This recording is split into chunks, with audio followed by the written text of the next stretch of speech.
Hi friends, எல்லோருக்கும் வணக்கம். Welcome to my long video. ஏன்னா நிறைய ஷார்ட்ஸ் தான் போட்டிருக்கேன், அதில் தான் நிறையா நீங்கள் என்னை பார்த்துருக்கலாம். ஸோ லாங் வீடியோ ரொம்பவே குறைவாக தான் போட்டிருக்கேன். ஸோ ரொம்ப நாள் கழித்து மறுபடியும் நான் இன்றைக்கி ஒரு லாங் விலாக் எடுத்திருக்கேன். ஸோ உங்களுக்கு பிடிக்கும், இன்ட்ரெஸ்டிங்காக இருக்கும்னு நினைக்கிறேன். டைட்டில் பார்த்துருப்பீங்க, ஒரு கதை சொல்லட்டுமா? ஆமாம், ஒரு இன்ட்ரெஸ்டிங்கான ஒரு கதை சொல்லலான்ட்டு. ஏன்னா இந்த கதை நான் ரொம்ப நாளைக்கு முன்னாடி நான் கேட்டேன். அது ரொம்பவே பிடிச்சிருந்தது. அந்த கதையை நம்மளை மாதிரி பெண்களுக்கு அதை ஷேர் பண்ணுறது எனக்கு ரொம்ப சந்தோஷமாக இருக்குது. நான் அதை பண்ணணும்னு நினைக்கிறேன். இது பெண்களுக்கான கதைன்னு சொல்லலாம், இல்லைன்னா மேலோட்டமாக பார்க்க அப்படி தெரியும் பெண்களுக்கான கதை மாதிரி. ஆனால் உண்மையாக இந்த கதை ஆண்களுக்கான கதை. ஸோ நீங்கள் நல்லா கேட்டு பாருங்கள். இந்த கதையோட கருத்துக்களை நீங்கள் அதுக்கப்புறம் நீங்கள் பதிவிடுங்க. உங்களுடைய கருத்துக்களை சொல்லுங்கள். ஸோ நம்ம கதைக்கு போயிடலாம். ஆரம்பிக்கலாங்களா? ஓகே. ஒரு ஊரில் ஒரு ராஜா. கதையை அப்படி தானே ஸ்டார்ட் பண்ணுவோம் நம்ம சின்ன வயசுல எல்லாம். நமக்கு பாட்டிலாம் அப்படி தானே சொல்லி கொடுத்துருப்பாங்க. ஸோ ஒரு ஊரில் ஒரு ராஜா இருந்தார். அவர் அந்த நாட்டை ஆண்டு வந்தார். அவர் ரொம்ப பலசாலி, ரொம்ப வீரதீர ஒரு அரசர். அவருக்கு பக்கத்து நாட்டு மேலே ஒரு கண். அந்த நாட்டு மேலே போர் தொடுக்கணும், அந்த நாட்டையும் ஜெயிக்கணும்னு ஒரு ஆசை. ஸோ போர் தொடுத்து போகிறாரு, ஜெயிச்சிடுறாரு. ஜெயிச்சு அங்கே இருக்க விலை மதிப்பு மிக்க பொருட்கள் எல்லாம் எடுத்துகிட்டு வர்றாரு. கூடவே அந்த நாட்டு ராஜாவையும் கைது பண்ணி கூட்டிகிட்டு சிறையில் அடைச்சிடுறாரு. இந்த விலை மதிப்பு மிக்க அந்த பொருள் எல்லாம் கொண்டு போய் மகாராணி காலில் கொட்டுறார். பாரு, நான் நாட்டையே ஜெயிச்சிட்டேன், ஒரு நாட்டை ஜெயிச்சுட்டு உனக்காக எவ்வளோ பொருள் கொண்டு வந்திருக்கேன் பாரு, இதெல்லாம் எவ்வளோ விலை மதிப்பு மிக்க பொருள் தெரியுமா அப்படின்னு சொல்கிறார். அந்த ராணி ரொம்ப பார்த்துட்டு, ஓ அப்படியா அப்படின்னு மட்டும் சொல்கிறாங்க. இவருக்கு ஒரு மாதிரி ஆகிடுது. என்ன உன் முகத்தில் ஒரு சந்தோஷமே இல்லையே, நான் எப்படி சந்தோஷமாக வந்திருக்கேன், நான் எவ்வளோ ஹாப்பியாக இருக்கேன்னு, இவ்வளோலாம் கொண்டு உனக்கு கொடுத்துருக்கேனே அப்படின்னு. ஆமாம், எனக்கு சந்தோஷமாக தான் இருக்குது, நான் சந்தோஷமாக தான் இருக்கேன் அப்படின்னு சொல்கிறாங்க. ஆனால் வாயில் தான் அந்த வார்த்தைகள் வருதே தவிர அவங்க முகத்தில் அப்படி ஒன்றும் அந்த சந்தோஷம் தெரியல, ஒரு எக்ஸைட்மெண்ட் இல்லை. அந்த ராஜாவுக்கு ஒரு திருப்தியே இல்லை. சரி, என்ன பண்ணாலும் இந்த ராணி இப்படி தானே இருக்காங்க, கொஞ்ச நாளாகவே இப்படி தான் இருக்கா அப்படின்னு சொல்லிட்டு அந்த ராஜாவுக்கு ஒரு மாதிரி கலக்கம் இருக்குது. ஸோ மந்திரி கிட்ட தன்னோட நிலைமையை எடுத்து சொல்கிறார். மந்திரியும் சொல்கிறாரு, இது சகஜம்தான், எந்த பெண்களோட மனசையும் நம்மளால் புரிஞ்சிக்க முடியாது, இவங்க இப்படி தான் இருப்பாங்க அப்படின்னு அவர் சொல்கிறார். இல்லை, இதுக்கு நம்ம ஒரு தீர்வு கண்டுபிடிக்கணும் அப்படின்னு சொல்கிறாரு. அப்போ அமைச்சர் சொல்கிறாரு, இதுக்கு ஒரு ஐடியா பண்ணலாம். நம்ம சிறைப்படுத்தி கொண்டு வந்திருக்கோம்ல, அந்த ராஜாவையே போய் கேட்போம், அவனை கூப்பிட்டு கேட்கலாம் அப்படின்னு சொல்கிறாரு.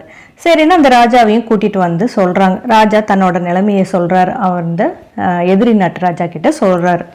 உடனே அந்த ராஜா சொல்கிறாரு, எனக்கும் இதை பற்றி தெரியாது, ஆனால் நீங்கள் அனுமதி கொடுத்தீங்கன்னா நான் வெளியில் போய் விசாரிச்சுட்டு உங்களுக்கு பதில் சொல்கிறேன் அப்படின்னு சொல்கிறாரு.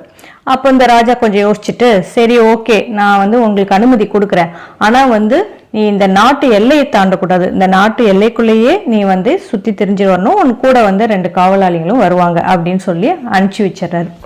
ஸோ இவர் போகிறார். போய் கிராமமாக போய் அலைஞ்சு திரிஞ்சு கேட்குறார்.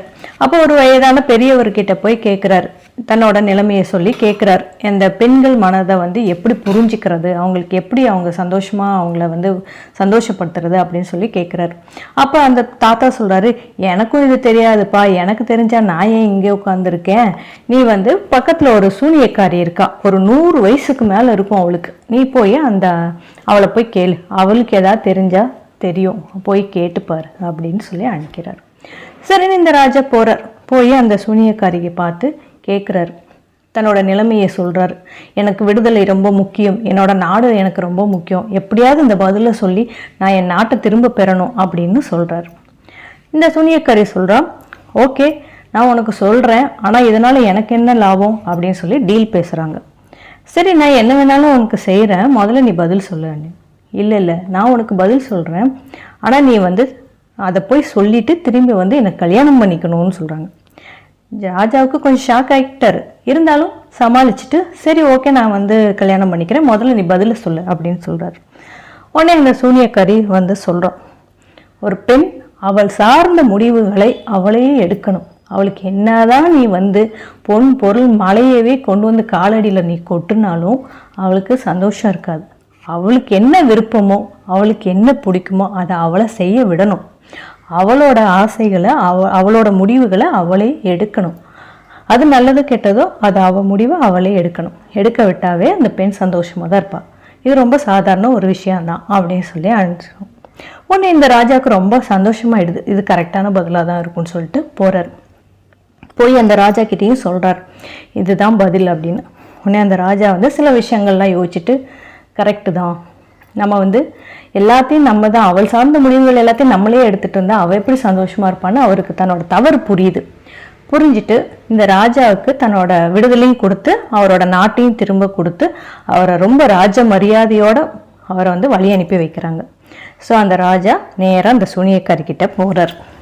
போய் தன்னை சொல்கிறார், என்னோட நாடு எனக்கு திரும்ப கிடச்சிருச்சு, எனக்கு விடுதலை கிடச்சிருச்சு, நான் வந்து நீ உனக்கு வாக்கு கொடுத்தபடியே நான் வந்து உனக்கு கல்யாணம் பண்ணிக்கிறேன் அப்படின்னு சொல்கிறார். அப்போ அந்த சூனியக்காரி சொல்கிறோம், நீ எவ்வளோ நேர்மையானவனாக இருக்க, நல்லவனாக இருக்க நீ அப்படின்னு சொல்லிட்டு என்னோட சுயரூபத்தை உனக்கு காமிக்கிறேன்னு சொல்லி அவங்க வந்து அழகான ஒரு பேரழகியான ஒரு இளவரசியாக அந்த சூனியக்காரி மாறிடுறான்.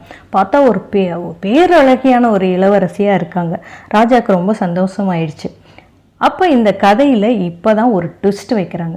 என்னன்னு பார்த்தீங்கன்னா, அந்த இளவரசி வந்துட்டு சொல்கிறான், நம்ம 2 பேரும் கல்யாணம் பண்ணிக்கலாம், ஆனால் உனக்கு 2 ஆப்ஷன் கொடுக்குறேன், அதில் நீ ஒரு ஆப்ஷனை செலக்ட் பண்ணிக்கணும் அப்படின்னு சொல்கிறான். என்ன அப்படின்னு கேட்குறது. நான் பகலில் இளவரசியாக இருந்தால் இரவில் சூனியக்காரியாக இருப்பேன், பகலில் சூனியக்காரியாக இருந்தால் இரவில் இளவரசியாக இருப்பேன், உனக்கு எந்த ஆப்ஷன் வேணும், உனக்கு என்ன வேணுமோ நீ செலக்ட் பண்ணிக்கலாம் அப்படின்னு. இந்த கதையில் நீங்கள் இன்வால்வ் ஆகி வந்திருந்தீங்கன்னா ஆன்சரை நீங்களே கண்டுபிடிச்சிருப்பீங்க. அப்போ அந்த ராஜா கொஞ்சம் கூட யோசிக்கவே இல்லை. யோசிக்காமல் அவர் சொன்னார், உன்னுடைய விருப்பம் அப்படின்னு சொன்னார்.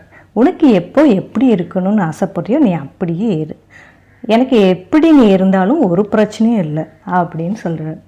அப்போ ரொம்ப மகிழ்ந்து போய் அந்த இளவரசி சொல்கிறா, நான் எப்போவுமே உனக்கு பிடித்தமான அழகாக இந்த இளவரசி போலவே இருப்பேன் அப்படின்னு சொல்லி அவங்க வந்து சொல்லிடுறாங்க. அப்புறம் அவரை கூட்டிகிட்டு போயிட்டு அவங்க அந்த அவரோட நாட்டில் போய் அவங்க ஹாப்பியாக வாழ்கிறாங்க.